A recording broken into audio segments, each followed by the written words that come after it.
Oi, a aula referente ao encontro síncrono do dia 3 de setembro de 2021. A gravação em si da aula não vai ser disponibilizada porque teve problema com a internet, a gente teve Kahoot, então eu gravei essa aula à parte, né, essa videoaula à parte, para que o conteúdo em si, as questões, a resolução de questão da aula, ela seja feita aqui nesse slide. Então, vamos começar. Primeiramente, a gente vai falar das questões do Kahoot, né? E essa daqui é da OBFEP 2012, segunda fase, nível A, questão 1. O nível A não é o nível que trabalha com o ensino médio, do nível do 8º e 9º ano. E a segunda fase é uma fase escrita da prova. Mas a gente só vai resolver, né, só para dar uma fechada no conteúdo que a gente já estava falando, que é a parte mais inicial da física. Então, tá mais de boas, mais leve. Questão 1. O veículo está trafegando a 100 metros por segundo quando o motorista observa que o sinal do semáforo fica amarelo. O veículo está a 50 metros do semáforo e o motorista leva 1 segundo para reagir e acelerar. Se a aceleração é de 2 metros por segundo ao quadrado constante e o semáforo fica por 3 segundos no amarelo, o veículo alcançará o semáforo antes que este mude para o vermelho, justifica a sua resposta. Então, vamos lá. Primeiramente, né, eu fiz um desenho baseado no que a questão fala. Então, vamos entender o que aconteceu, né, para eu ter feito todo esse desenho. Então, o veículo está trafegando a 10 metros por segundo. Então, aqui eu coloquei um veículo que a velocidade dele está a 10 metros por segundo. Ok? Quando o motorista começa a levantar, isso daqui é o contexto da questão. O veículo está a 50 metros do semáforo. Então, daqui para cá, está a 50 metros. 50 metros, ó, já está no sistema internacional, tudo certo. E o motorista leva 1 segundo para reagir e acelerar. Então, daqui para cá, ele está no movimento retilíneo uniforme e depois passa para um movimento retilíneo uniformemente variado. E qual é essa distância aqui? Se ele demora... Ele está a velocidade de 10 metros por segundo. Então, a cada segundo ele anda 10 metros. Então, ele demorou 1 segundo para reagir. Então, justamente aqui vai ser 10 metros. Ok? Tudo certo? Tudo tranquilo? E vai sobrar 40 metros de quando ele começa a acelerar até o semáforo. Ele fala que a aceleração é de 2 metros por segundo e é constante. A velocidade inicial vai ser 10 metros por segundo, que ele já estava aqui a 10 metros por segundo. E o espaço inicial dessa segunda parte, de quando ele está no movimento variado, ó, eu coloquei uma linha aqui, né, para a gente se orientar. O S0 vai ser 0. A gente vai contar a partir daqui até o sinal. Qual a distância que ele vai conseguir percorrer até o sinal? Essa distância ela vai ser maior ou menor do que 40 metros? É isso que a gente vai querer saber. Então, por a gente estar falando de movimento retilíneo uniformemente variado, a gente tem as 3 equações que a gente pode escolher, que é a de Torricelli, que não envolve tempo, aquela V é igual a VO mais AT, e essa, né, que a gente conhece como sorvetão. A gente apelida como sorvetão, que é para ficar mais fácil da gente lembrar de como escreve a fórmula. E é justamente essa que a gente vai usar, porque a gente pega as informações que a gente tem na questão e vê qual que se encaixa melhor nessa situação. Então, vamos lá. O S, esse S aqui, é o que a gente quer descobrir, é onde é que o carro vai parar, tá? Então, a gente quer descobrir ele. O S0 a gente colocou que é 0. Então, a gente só corta ele, tipo, vai dar 0. A velocidade inicial a gente também já marcou, que é 10 metros por segundo. Então, ó, por isso que está aqui. O tempo. Então, como é que a gente vai saber qual é o tempo da situação que a gente ainda não tinha falado sobre? O semáforo ele fica 3 segundos no amarelo, mas ele demorou 1 segundo para reagir. Então, 3 menos 1 é igual a 2. Por isso que esse tempo ficou igual a 2. Se a gente não se ligasse nesse detalhe, talvez a gente errasse a questão. A aceleração a gente já tem aqui, né? 2 metros por segundo ao quadrado. O tempo eu repito, né? E coloco ele ao quadrado sobre 2. Tudo certo. Então, a gente fazendo as contas, né? 10 vezes 2 dá 20. Aqui esse 2 corta com esse 2. E 2 ao quadrado é 4. Então, 20 mais 4. No final, esse carro aqui, né? Dando a sua acelerada de 2 metros por segundo constante. Ele vai terminar, que ele vai parar aqui em 24 metros. Então, se daqui para cá, daqui de onde o carro está, para o semáforo é 40 metros e ele só vai conseguir andar 24 metros nessa situação, então o veículo não alcançará o semáforo antes que esse mude para o vermelho. Então, você poderia fazer isso de uma forma escrita, assim, mais detalhadamente, em vez de só colocar contas, mas como a gente estava fazendo o Kahoot, aí por isso que eu não coloquei uma explicação tão detalhada e também estou explicando em vídeo. Ok, tudo certo? Próxima questão. O BFEP 2016, segunda fase, nível B, questão 2. 2 ciclistas A e B partem simultaneamente de uma mesma posição com velocidades iguais a 4 metros por segundo e 6 metros por segundo, respectivamente, e no mesmo sentido. Decorridos 5 minutos, qual a vantagem que um se encontrará em relação ao outro? Então, vamos lá. Essa é a situação. O A, ele se encontra numa velocidade inicial de 4 metros por segundo. Então, VOA é igual a 4 metros por segundo. E o B, né? Eu fiz esse quadradinho que é mais fácil do que desenhar uma bicicleta, mas se você quiser desenhar uma bicicleta na hora da prova, você desenha. E o B, ele está numa velocidade de 6 metros por segundo, velocidade inicial de B. E o decorrido 5 minutos, por isso que eu botei esse delta T igual a 5 minutos, qual a vantagem que um se encontra em relação ao outro? 5 minutos não está no sistema internacional. Então, 1 minuto tem 60 segundos. Então, 5 minutos vai ter quantos? Então, você podia, né, caso você tenha dificuldade de enxergar logo de cara, você podia ver 1 vezes x dá x, 5 vezes 3 dá 30, mas aí tem um zero aqui, então 300, então 500. Perdão a letra feia aqui que eu tô com o mouse. Enfim, a gente faz a conversão. Nessa situação, a questão não fala direito se está em movimento uniforme, está em movimento uniformemente variado, mas já que ele não deu uma aceleração, ele não deu nada, a gente vai considerar que ele está em movimento retilíneo uniforme. E a questão ele quer saber a vantagem em relação ao outro. Então, a gente tem que calcular, a gente tem 2 caminhos para fazer.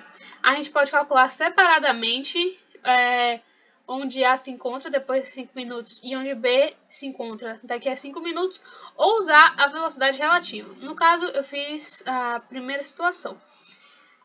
Para A, então, movimento retilíneo uniforme, a gente só tem uma fórmula, a gente não tem para onde escapar quando a gente vai fazer cálculos, que é a fórmula do sorvete. O espaço inicial que a gente vai considerar aqui na questão é 0, certo? Então, S0 igual a 0. A velocidade inicial, né, a gente já tem, e a velocidade inicial é a velocidade final também, porque não está acelerando, então por isso que não tem um V0 aqui, ou tanto faz ter ou não ter, vai ser sempre a mesma velocidade, porque se trata de um movimento constante. E o tempo é de 300 segundos, né? Que a gente já fez a nossa conversão aqui para o sistema internacional. Então, a distância que A vai se encontrar vai ser de 4, que é a sua velocidade, né? Vezes 300, que é o tempo, que dá no final 1.200 metros. Para B, a gente faz análogo a A. Então, o espaço é o que a gente quer saber, o espaço final de B, decorridos 300 segundos com a velocidade de 6 metros por segundo. Então, 6 vezes 300 é igual a 1.800 metros. Então, a gente sabe que B andou mais do que A. Então, a vantagem de B em relação a A é de 800 menos 1.200, que é igual a 600 metros. Certo? Tudo tranquilo? E como eu falei, a gente poderia ter usado velocidade relativa. Para a velocidade relativa, a gente tem que vai ser 6 menos 4, que é igual a 2 metros por segundo nessa situação, porque está um ao lado do outro, então a gente tem que saber essa vantagemzinha assim, que um tem em relação ao outro, digamos assim, enfim, velocidade relativa. E aí a gente jogaria esse 2 metros por segundo na fórmula em questão, né? Então, ficaria S é igual a V vezes o tempo, que é igual a 600 metros. Mesma coisa, você poderia usar dos dois jeitos, mais uma vez reforço que se eu tivesse na Olimpíada eu escreveria isso, eu escreveria o meu pensamento e depois colocaria essas questões, mas como era no Kahoot que a gente estava fazendo, então você não precisava me explicar, você precisava só marcar as alternativas que tinha lá. Próxima questão, OBF 2017, primeira fase, nível 2, questão 3. Exclusiva para a primeira série. Qual deve ser a aceleração adquirida por um corpo de massa m descendo um plano inclinado sem atrito com a velocidade inicial de 1 metro por segundo, sabendo-se que ao fim do terceiro segundo de movimento, o corpo passou a ter o dobro da velocidade que possuía ao fim do primeiro segundo de movimento? Lídia, o que está acontecendo? Então, a gente tem que organizar o que a questão nos deu. Primeiro, velocidade inicial 1 metro por segundo. Então, já escreve aqui. E a gente pode escolher uma fórmula. Como a gente sabe que essa questão, essa situação, ela tem aceleração, então a gente já descarta que é movimento retilíneo uniforme. Não pode ser. Só pode ser o movimento retilíneo uniformemente variado. Enfim. Então a gente pega uma das fórmulas, né? Do caso eu escolhi pegar essa daqui. V é igual a V0 mais AT. Porque V0 a gente já tem, né? A aceleração a gente vai descobrir o tempo. O que está acontecendo, Lídia? A gente tem isso daqui, mas a gente não terminou de ler a questão para montar os nossos dados. Ao fim do terceiro segundo de movimento, o corpo passou a ter o dobro da velocidade que possuía no fim do primeiro segundo do movimento. Então, a gente tem, tipo assim, o primeiro segundo do movimento e o terceiro segundo do movimento, que a gente sabe a velocidade. Então, para a velocidade do primeiro segundo do movimento, tipo assim, V em relação ao tempo. Pronto. A velocidade inicial, a gente sabe que é 1, que a questão deu. A aceleração, a gente não sabe. E o tempo, aqui eu peguei o tempo de quando é 1 segundo, o movimento passa por 1 segundo, por isso que está V1, de 1. Isso daqui vai dar igual a 1 mais A. E para quando a velocidade está no fim do terceiro segundo no movimento, então a velocidade está no seu terceiro segundo, por isso que eu botei V3, ela vai ser igual a 1, que é a velocidade inicial, mais a aceleração, que eu não sei, vezes o 3, que é de 3 segundos que passou o movimento. Ele vai ser o quê? 1 mais 3A. Mas o que uma coisa tem a ver com a outra? Sabendo que ao fim do terceiro segundo de movimento, o corpo passou a ter o dobro da velocidade que possuía ao fim do primeiro segundo de movimento. Então, tipo assim, nesse terceiro segundo aqui, essa velocidade equivale ao dobro dessa primeira aqui. Então, por essa relação, a gente vai descobrir uma relação, né? Por essa relação, a gente vai descobrir qual é a aceleração, que é o que a questão pede, certo? Daqui para cá, a gente fez um método distributivo, mais conhecido como chuveirinho, né? 2 vezes 1, 2, 2 vezes A, 2A, que eu repeti. Depois, eu passo o 2A para cá, subtraindo, e o 1 que está aqui eu passo para cá, subtraindo também. No final, a gente vai ter que a aceleração vai ser igual a 1 metro por segundo ao quadrado. Alternativa E. Tudo certo? Tudo tranquilo? É isso a questão. Era isso que a gente precisava desenvolver. OBF 2018, segunda fase, nível 1, questão 3. Durante uma erupção vulcânica, podem ser expelidos vários tipos de materiais em diferentes estados físicos, fragmentos de rocha sólida, lava e gases.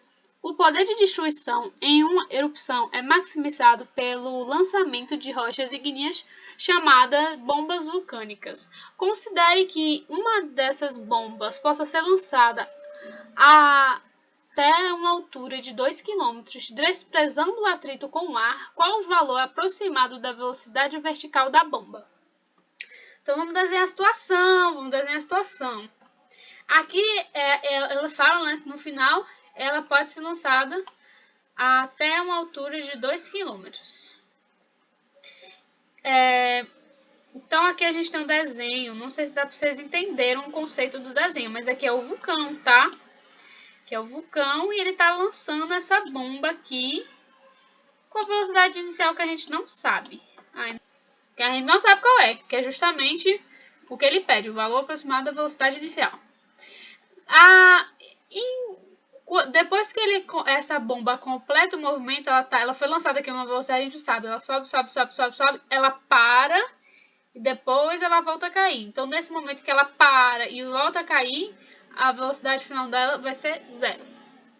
Tudo bem? Essa é a situação que a gente tem. O que a gente pode fazer com isso? Lembra que quando eu falei que movimento retilíneo uniformemente variado, a gente pode usar três opções de equações? Então, a gente já usou o sorvetão. A gente já usou V igual a VO mais AT, que a gente pode, inclusive, para facilitar lembrar, eu lembro que meus professores de física falavam V igual vovô é ateu. Enfim, vocês usam essas estratégias de decorar a fórmula, mas tá em uma. E a fórmula de Torricelli, que é o que a gente vai usar aqui, porque a questão em nenhum momento falou de tempo. E qual é essa fórmula de Torricelli? V ao quadrado é igual a V0 ao quadrado mais 2 vezes A vezes ΔS. Que no caso do ΔS, nosso espaço, vai ser o H. Por isso eu já coloquei H de cara. Tá? Mas mesma coisa de colocar um ΔS aqui. Só você se ligar nesse detalhe, você coloca do jeito que você achar melhor.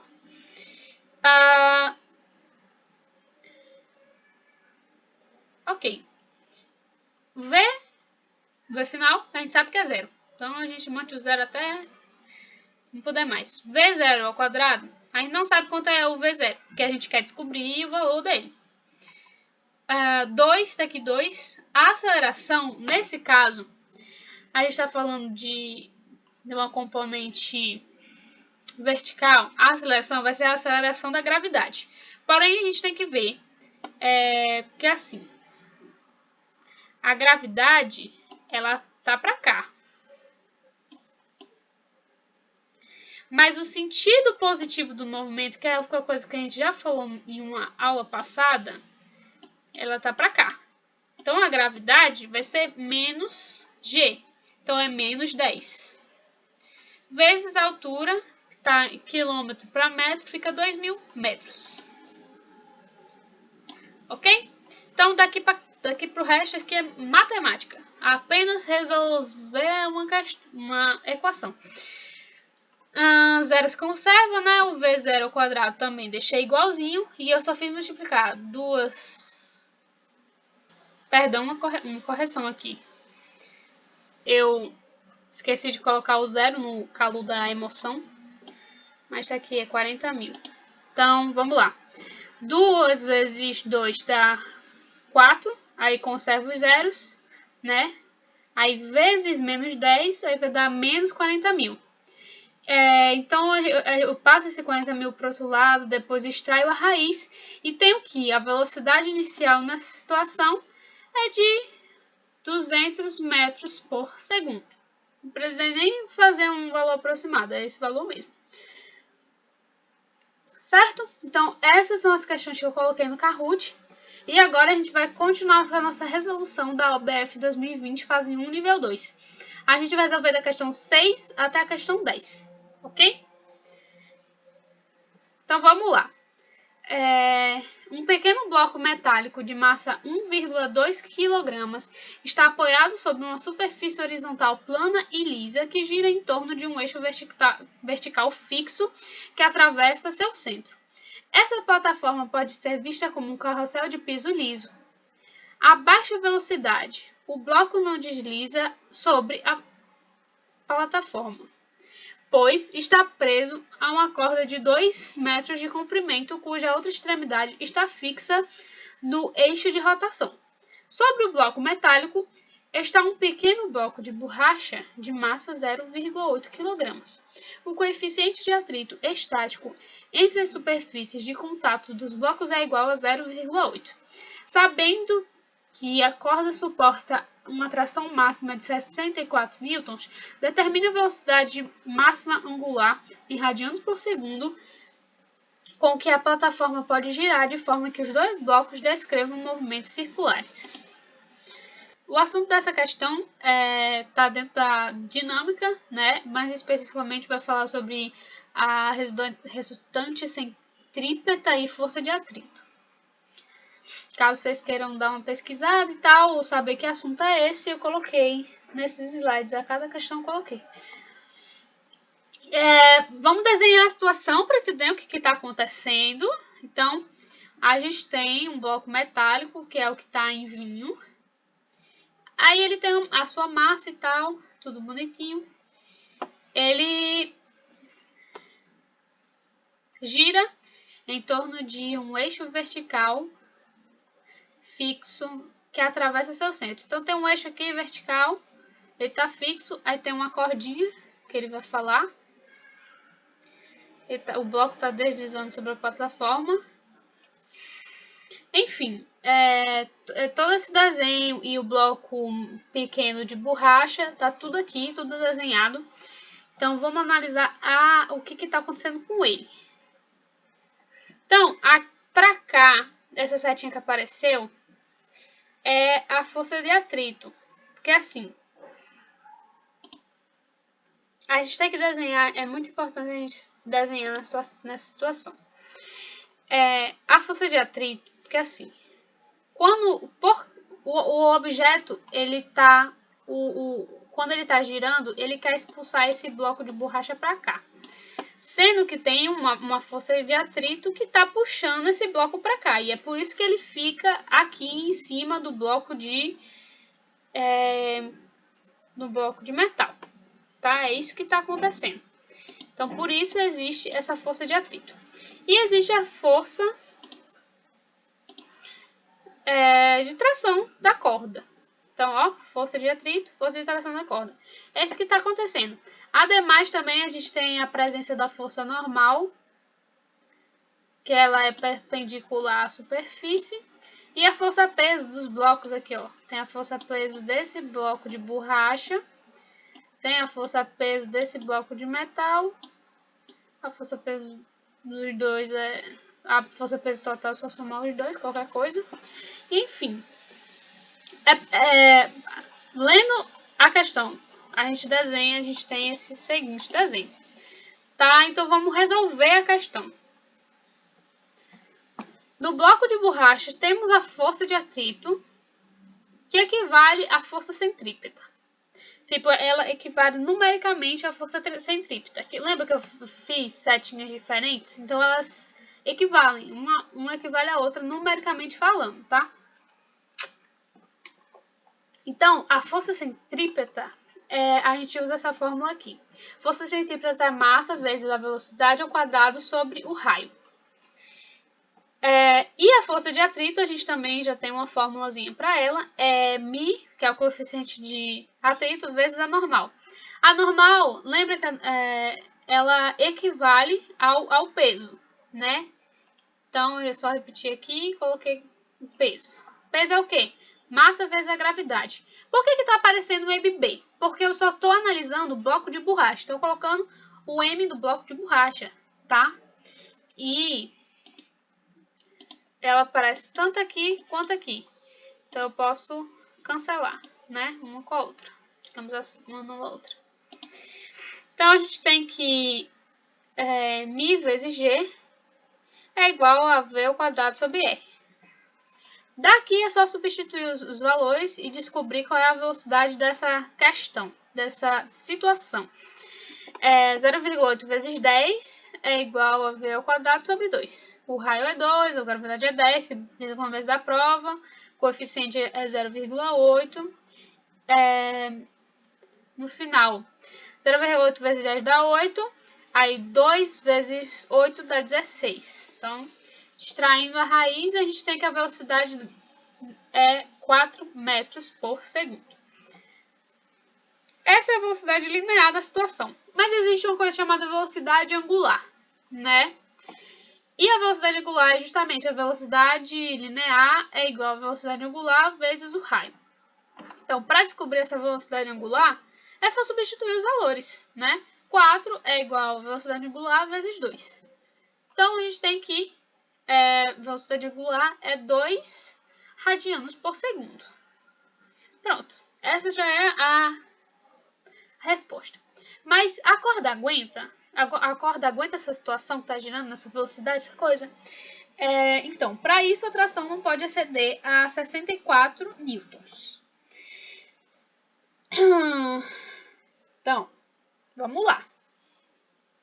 O que aconteceu, gente? Por que você está chamando a atração de FC? Não estou entendendo. Então, existe uma força centrípeta total do movimento. Vamos voltar ali para o desenho. Ó, tem uma força centrípeta total do movimento. Aquela que eu tinha desenhado era só do bloquinho de borracha. Mas tem tipo do total. E ela é a massa de V vezes a massa de M. M é bloco de borracha e B é bloco de borracha. E M é o bloco de metal. V0 ao quadrado sobre R. Então tá. A gente já tem V0, a gente já tem as massas, a gente já tem o R, que é o raio. Então, a gente vai saber quem é essa força aqui. Para saber se a tração da corda aguenta.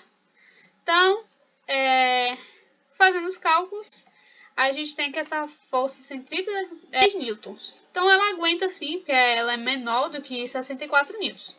Portanto, alternativa B. Ok? Tudo certo? Dúvidas é só colocar nos comentários que irei responder. Próxima questão. A figura representa um espelho convexo de distância focal igual a 20 centímetros e um espelho plano colocado um em frente ao outro. Um objeto é colocado entre eles a 2 centímetros do espelho convexo. A distância entre as duas primeiras imagens formadas pelo espelho plano em centímetros é quanto? Quando a gente fala de espelhos, quais são assuntos? Ótica geométrica e espelhos. Quando a gente fala de espelho, a gente tem o espelho plano, que ele é representado assim, tem uma linha reta, ele é representado por uma linha reta e esses 3 tracinhos, né, para dizer que é um espelho. Aí temos o espelho convexo, que ele tem uma curvinha assim, um buchinho para fora, digamos assim, e os 3 esquinhos indicando que ele é o espelho. E também tem o espelho côncavo, que não está nessa situação, mas basicamente esses 3 tipos de espelhos têm a sua particularidade.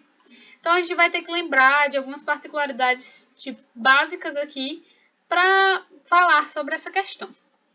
No espelho convexo, a imagem formada sempre será virtual, ou seja, dentro do espelho. Porque no espelho côncavo, em algumas situações, acontece de você ter uma imagem, tipo, para fora. O objeto está aqui e a imagem, ela tá aqui. Tanto que tem pessoas que fazem holograma com isso, usando esse jogo do espelho e tal, mas não é a situação. Ele sempre vai ter uma imagem virtual. A imagem virtual é sempre que a imagem está dentro do espelho. Quando você olha para o espelho e você está olhando para você, aquela é a sua imagem virtual. Não é a sua imagem.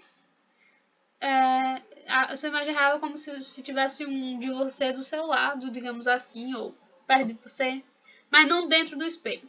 Enfim, imagem virtual é o da situação, foca nisso. Então, refiz esse desenho, colocando o objeto aqui, que está 5 centímetros afastado.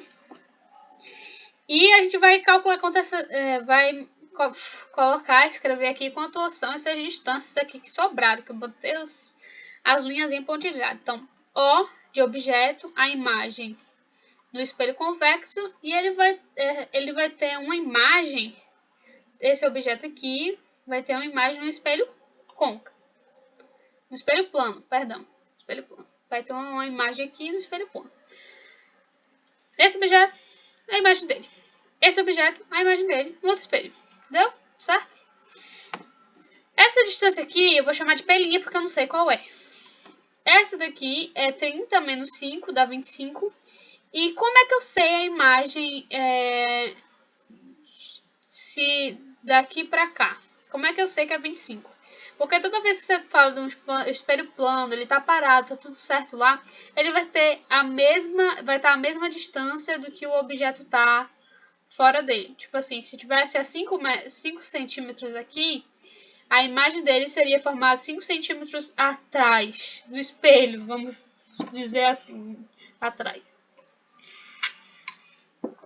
Como tá, o objeto é a 25 centímetros, então aqui, ó, a imagem desse objeto e tá aqui, 25 centímetros. E a gente vai primeiro descobrir esse pelinha. Vamos lembrar um pouquinho sobre a equação de Gauss. Existe uma equação que a distância focal do espelho esférico é essa fórmula aqui. P vezes pelinha, P é a distância do objeto, pelinha é a distância da imagem. P, pelinha, tá? P, pelinha. P5, pelinha a gente não sabe. Enfim. E a distância focal, no caso da questão, é negativa, pois se trata de um espelho convexo. A imagem virtual ela vai dizer justamente isso. Ela vai ser negativa, essa distância focal. Normal, gente, quando você estuda direitinho espelhos, você entende melhor. Então, só substituindo, né?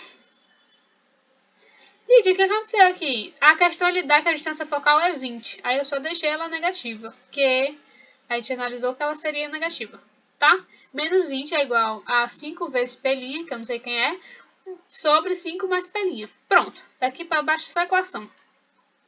Passa isso aqui para o outro lado, é fácil distributiva, né? Vai ficar 100 menos 20 pelinha é igual a 5 pelinha. Isolo pelinha.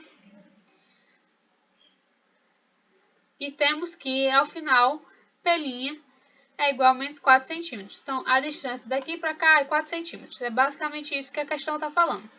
Aí está falando menos 4 porque, como eu falei, a imagem virtual está dentro do espelho. Tudo certo.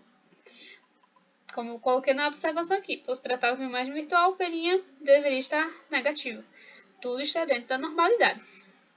Ah, Lídia, vai fazer diferença? Se você entender a questão, por ser uma questão de marcar, não vai fazer diferença, mas, né, estou explicando aqui fisicamente como as coisas acontecem. Então, vamos desenhar aqui o que aconteceu. O que aconteceu, Lídia, daqui para cá, o que aconteceu? Essa imagem aqui, ela vai formar uma imagem desse espelho plano. Porque assim, se você apontar um espelho para frente do outro, se você parar para pensar bem, ele vai fazer tipo infinitas imagens, parece uma tela infinita assim, de imagens de um espelho apontado para o outro. Então é isso que vai acontecer. E ele quer essa distânciazinha aqui que está em roxo. Tá, essa daqui, de uma imagem para outra no espelho plano. Aqui é o objeto real e aqui é a imagem desse objeto real, desse objeto no espelho convexo, aí essa imagem aqui vai ter uma imagem aqui. Aí vai ter várias imagens assim, uma para outra, mas ele só pede essa distância aqui, ó. A gente só quer saber das primeiras imagens formadas, digamos assim. Então, aqui a gente já sabe que a gente chamou de 0, que a gente chamou de I e 1, e aqui a gente resolveu chamar de I2. Você podia chamar do jeito que você quiser, mas a gente chamou de I2. 30 centímetros a gente já sabe que é, 25 a gente já explicou por que é, 4 centímetros a gente descobriu, e daqui pra cá, quanto é, Lídia? É 30 mais 4. Então, do objeto para o espelho tem 34 centímetros. Então, entrando dentro do espelho, atrás do espelho, ele vai estar localizado a 34 centímetros, a imagem dele, né? A imagem desse I em questão. E 2 é a imagem de I. Certo? Então, a questão quer a distância entre I, 1 e 2, portanto, 34 menos 25 igual a 9 centímetros. Alternativa C. Era isso, você teria que saber desenhar a questão. OBF 2020, primeira fase, nível 8, questão. Nível 2, questão 8. É possível classificar as ondas em duas categorias, transversais e longitudinais. Assinale a alternativa que apresenta os fenômenos comuns às ondas das duas categorias. Então vamos lá, essa questão a gente vai falar de ondas. Um assunto muito interessante, inclusive. A questão já dá que elas podem ser divididas em transversal e longitudinal. Tudo certo, tudo lindo, tudo jóia. Aí eu trouxe aqui um desenho, né, que eu tirei da internet. Ondas longitudinais, elas são tipo o som, por exemplo, ele se propaga assim. Ele tá aqui, aí ele bate uma na outra, aí estica, e bate uma na outra, estica, bate uma na outra, e vai indo, vai indo, vai indo, vai indo. Longitudinal, tá? A propagação, ela é igual tá tudo aqui, entendeu? Tá tudo aqui. E ela tem as ondas transversais, que eu trouxe um exemplo dela. Ela é diferente, né, da longitudinal. O que são esses nomes aqui? A gente vai falar sobre cada um desses nomes aqui. Começando pela reflexão. Ó, a reflexão tá aqui, tá aqui, tá aqui. Tá nessas três alternativas. O que é reflexão? Que eu tenho um raio de luz chegando, aí ele vai bater aqui e vai refletir. Aí isso aqui é simétrico e tal, então isso basicamente, em poucas palavras, é uma reflexão. Vai bater refletir. Sabe quando o professor aponta o apontador a laser por quadro, de vez em quando bate assim na cara de alguém? Pronto, tá refletindo aquele raio de luz do apontador a laser. Então vamos falar de refração. O que é refração? Sabe quando você tem um copo de água, que é um copo, aí aqui tá a água, aí você coloca uma caneta lá dentro, sei lá, você coloca alguma coisa, um canudo, colocar uma caneta no copo de água, né? Ó, ele tá assim, o nosso canudo, aí quando ele bate na água, do nada ele vem pra cá, tá ligado? Ele fica torto, digamos assim, esse canudo. Esse é o fenômeno da refração. Não necessariamente ele vai ficar torto, digamos assim, ele vai mudar na luz acontece isso, tipo assim, ele tá no meio, o ar, e ele passa pro outro meio. No caso, em questão é água. Quando ele passa esse raio de luz, ele muda a sua velocidade. Então, quando ele muda a sua velocidade, está no meio para outro, pronto. Isso é refração. Aí, às vezes acontece, né, esse raio de luz ficar meio torto, digamos assim, mas às vezes acontece de passar direto, às vezes acontece de vir para cá, enfim. Mas, resumidamente, isso é refração. E isso também é um fenômeno comum às ondas citadas aqui. O que é interferência? Basicamente, eu tenho duas ondas aqui andando normal, de boa, na delas. Aí, às vezes elas se encontram, digamos assim. Então, a gente tem uma interferência que ela é construtiva ou uma interferência que ela é destrutiva. Tipo aqui, isso daqui na onda é a crista, esse pontinho aqui, e esse pontinho aqui é o vale, ou depressão. E aí, se você sobrepor uma onda na outra, você botar uma em cima da outra, aí você tem esse processo chamado interferência, esse fenômeno, não processo, esse fenômeno, certo? Aí ela pode ser construtiva ou destrutiva. Vai ser construtiva quando o quê? Quando na superposição uma crista ela emendar com a outra crista, tipo elas estarem coincidindo, aí tipo essa onda nesse momento vai ficar bem maior assim, e depois ela volta ao normal, tá? Depois da interferência ela volta ao normal. Ou ela pode ser destrutiva, tipo assim, eu tenho uma onda aqui, isso é uma situação, tá?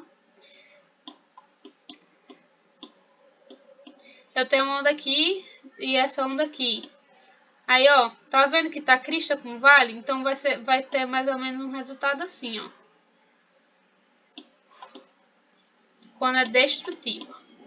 Isso, basicamente, em poucas palavras, é um resumo do que é interferência. Então, a gente já tá assim de cara, já tá falando, minha querida, sou eu. De fato, a alternativa A é a alternativa correta. Mas eu vou explicar os outros fenômenos para deixar claro. Polarização, ele só pode ocorrer em ondas transversais. Porque assim, as ondas elas podem ser tridimensionais, né? Elas têm dimensões. E aí, quando se está passando por um processo de polarização, tem um polarizador aqui, por exemplo. Aí essa onda, vamos botar um polarizador aqui. Essa onda que estava se movendo assim, ela vai ficar só em uma dimensão. No caso, vai acabar essa onda, né? Mas se ela tivesse bidimensional e ela passasse por um polarizador, aí ela ficaria unidimensional. É isso que o polarizador faz. Tem até um experimento assim, que se um dia eu encontrar uma molinha, eu posso até fazer e colocar aqui no YouTube. Um exemplo com mola, que vocês davam para entender. Sendo que a polarização nas ondas longitudinais não acontece. E, por fim, difração. A difração é basicamente quando a onda está vindo aqui, né? A gente está olhando essa onda de lado. Mas vamos supor que a gente está olhando essa onda de cima. A gente vira essa onda aqui. A gente vai estar olhando ela assim, ó. Tá. Aí aqui vai ter uma paredezinha aqui. E essa onda que tava vindo assim, quando ela passa por aqui, ela começa a fazer isso daqui, ó. Isso é difração. Então, mas aí tem polarização aqui, aí não tem como ser AD, por exemplo. Aí, dependendo de quanto é esse espacinho, nem se nota muita diferença. Mas é basicamente isso, essa questão, né? Dá pra entender? Coloca aí nos comentários. Aqui, assuntos, fenômenos ondulatórios. Para facilitar a exploração espacial, os cientistas buscam desenvolver motores que possam acelerar as naves durante um período longo de tempo e com baixo consumo de combustível. Uma alternativa é o sistema de propulsão elétrica de íons. Atualmente estão sendo desenvolvidos propulsores desse tipo que podem proporcionar até 100 kW de potência e alcançar a velocidade de 15 km por segundo a 30 km por segundo. Considere um foguete de massa 6.000 kg equipados com um sistema desse. Quanto tempo em horas o sistema de propulsão deve funcionar em plena potência de 100 kWh para alcançar a velocidade de 20 km por segundo partindo do repouso? Admita em suas considerações que o jato de íons tem massa desprezível. E aí temos as alternativas. Assunto: mecânica, potência e energia cinética, caso você queira dar uma pesquisada. Essa questão, ela também caiu no nível 3 e ela era a questão 20. Então, às vezes acontece de repetir. Questão que está no nível 2 também está no nível 3. Às vezes eles repetem igual e às vezes eles só pedem uma coisinha diferente. Mas, né, para a galera do nível 3, temos aí uma dessas questões que também caiu na UBF do 2020 nível 3. A gente está resolvendo no nível 2. Mas vamos lá. Alguns dados que a questão dá, que a gente pode extrair. A velocidade inicial desse foguete é 0 metros por segundo. A velocidade final é de 2 km por segundo, mais km por segundo não está no sistema internacional. Então, passando para metro, fica 20.000 metros por segundo, que é a mesma coisa de colocar 2 vezes 10 a quarta metros por segundo. Isso aqui é notação científica. A massa de 6.000 kg, passando para a notação científica, fica 6 vezes 10 a terceira quilogramas. A potência é igual a 100 kWh, que é a mesma coisa de falar, esse quilo é a mesma coisa de falar 10 a menos 3. Aí, convertendo aqui, juntando tudo, vai ficar a mesma coisa de falar que é 10 a quinta watts. Ok? Então, para essa questão, a gente vai usar o teorema do trabalho e energia. Dá uma pesquisada aí, né? Caso você queira dar uma estudada mais nos assuntos à parte. Mas para essa questão, o que a gente precisa saber? Energia necessária. A energia necessária, para a gente descobrir qual é essa energia necessária. A gente tem que trabalho, na situação, energia cinética final menos energia cinética inicial. A fórmula da energia cinética é m vezes v ao quadrado sobre 2. Tudo certo? Então, essa energia cinética inicial, ela vai dar zero porque a velocidade inicial é zero. Então, a gente vai cancelar isso daqui. Deixa eu pegar aqui a caneta. A gente vai cortar isso aqui. Aí, por isso que ficou trabalho é igual à energia cinética final. Então, substituindo os valores. A massa é de 6 vezes 10 a terceira, vezes a velocidade, que é 2 vezes 10 a quarta sobre elevado ao quadrado, isso tudo sobre 2. Então, 6 dividido para 2 dá 3. Aqui o 10 a terceira repete. 2 ao quadrado é 4 e 10 a quarta vezes elevado a 2, né? Fica 10 a oitava. Então, no final, a gente tem que esse trabalho é de 12 vezes 10 a 11 joules, elevado a 11 joules. Joule é a unidade de medida no Sistema Internacional de Trabalho, esse J. Que, na verdade, joules a gente pode falar joule ou july. Joules é errado, digamos assim, a pronúncia. Mas, enfim, joule. E por que ficou assim? Porque 3 vezes 4 é 12 e 10 a terceira, a gente conserva a base, né? E somos os expoentes, 8 mais 3, 11. Então, temos aqui o trabalho. Para calcular o tempo, a gente pode lembrar dessa fórmula aqui. A gente isola o tempo. Potência igual a energia sobre o tempo. Aí isola o tempo, fica E sobre P. Então, colocando os valores, que a gente já tem a potência que a gente já colocou nos dados, e o trabalho a gente já descobriu. Esse também podia colocar que é trabalho sobre o tempo. Enfim, se você estiver achando estranho essa fórmula, que potência é o trabalho sobre o tempo. Enfim, não sei se você sabe essa musiquinha também, mas cada um usa suas estratégias para saber as fórmulas de física. Então, a gente tem 12 vezes 10 a 11 sobre 10 a quinta. Então, a gente faz aquela propriedade da potência, né? Aí fica 11 menos 5 é 6. Então, 12 vezes 10 é 6 elevado a 6 segundos. Isso é o tempo. Convertendo o tempo em horas, que a questão ela quer em horas. 1 hora equivale a 3.600 segundos. Quantas horas vai valer 12 vezes 10 a sexta segundos? Vai ser aproximadamente 3,3 vezes 10 a terceira horas. Alternativa D. Era só isso que você precisava lembrar e fazer nessa questão. Por último, para saltar de um bungee jump, uma longa corda elástica, uma pessoa de massa 80 kg anda sobre uma prancha metálica rígida e homogênea de massa 40 kg. A prancha está presa ao piso através de um parafuso resistente de 1 metro de sua extremidade esquerda, conforme mostra a figura.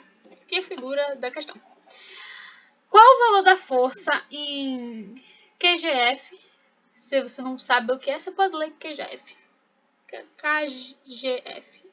Que o parafuso exerce na prancha quando a pessoa atinge a posição mostrada.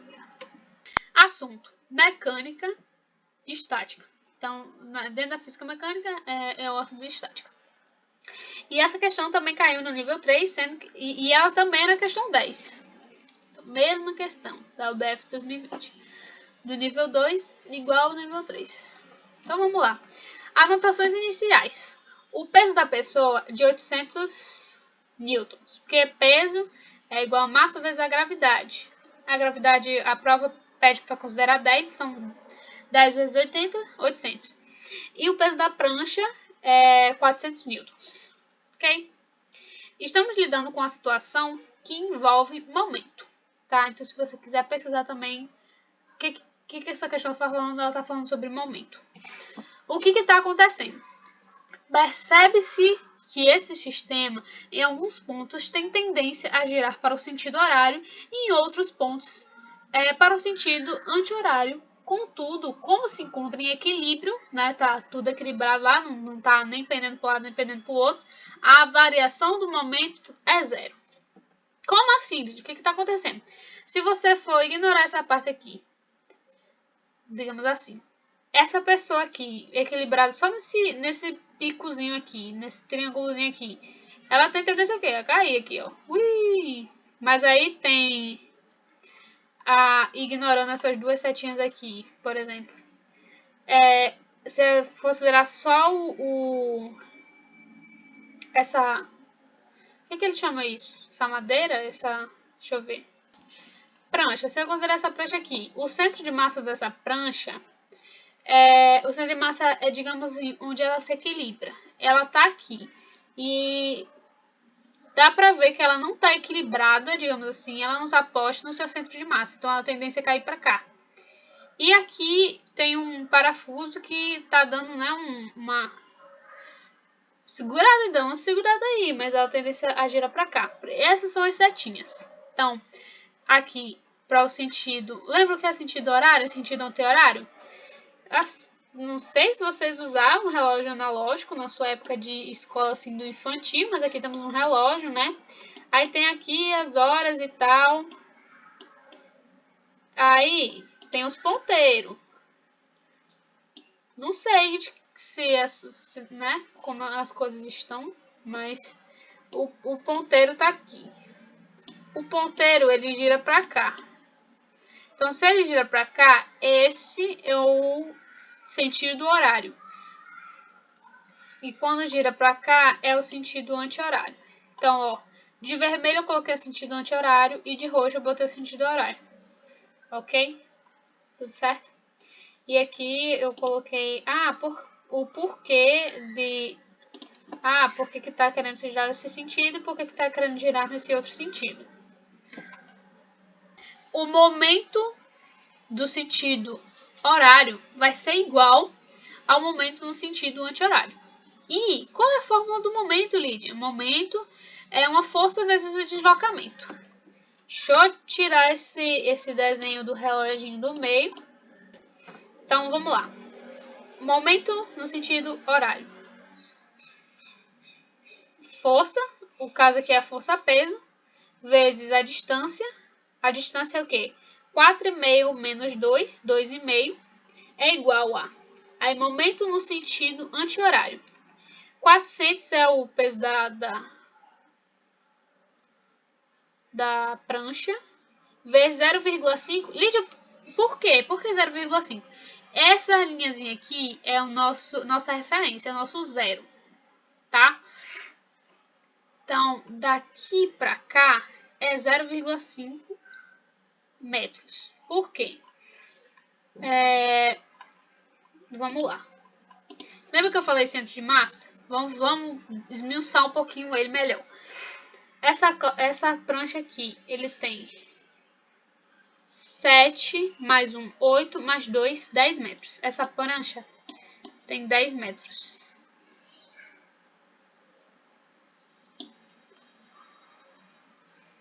O centro de massa dessa prancha é justamente nos 5 metros, que ela é homogênea. Então, é aqui. Aí, daqui para cá tem 4,5. Então, daqui para cá sobra meio para chegar nos 5 metros aqui. Deixa eu colocar de outra cor. E daqui para cá tem essa diferença de 0,5. Então, é por isso, tá, gente? Apenas por isso que a gente considerou 0,5. Continuando. Espero que você tenha entendido, mas qualquer coisa, como eu já falei, é só comentar. Mais a força que esse parafuso está fazendo, que a gente não sabe, que a gente quer descobrir, vezes 4,5 metros. Então, aqui a gente só faz a matemática, né? 800 vezes 2,5 dá 2.000. 4 vezes 0,5 dá 200. F vezes 4,5 fica 4,5F. 200 passa para o outro lado, fica 180, igual a 4,5F. Então, essa força é de 400 newtons. Acaba aí, Lídia? Não, não acaba aí. A questão, ela pede em kgf. Então, lembre-se de que 1 kgf é aproximadamente 10 newtons. Portanto, essa força é de 40 kgf, certo? Alternativa D. Então é isso, muito obrigada, até a próxima aula, deixe seu like e lembre que nossos encontros síncronos, né, do nosso preparatório olímpico, eles acontecem sexta-feira de 10 até as 12.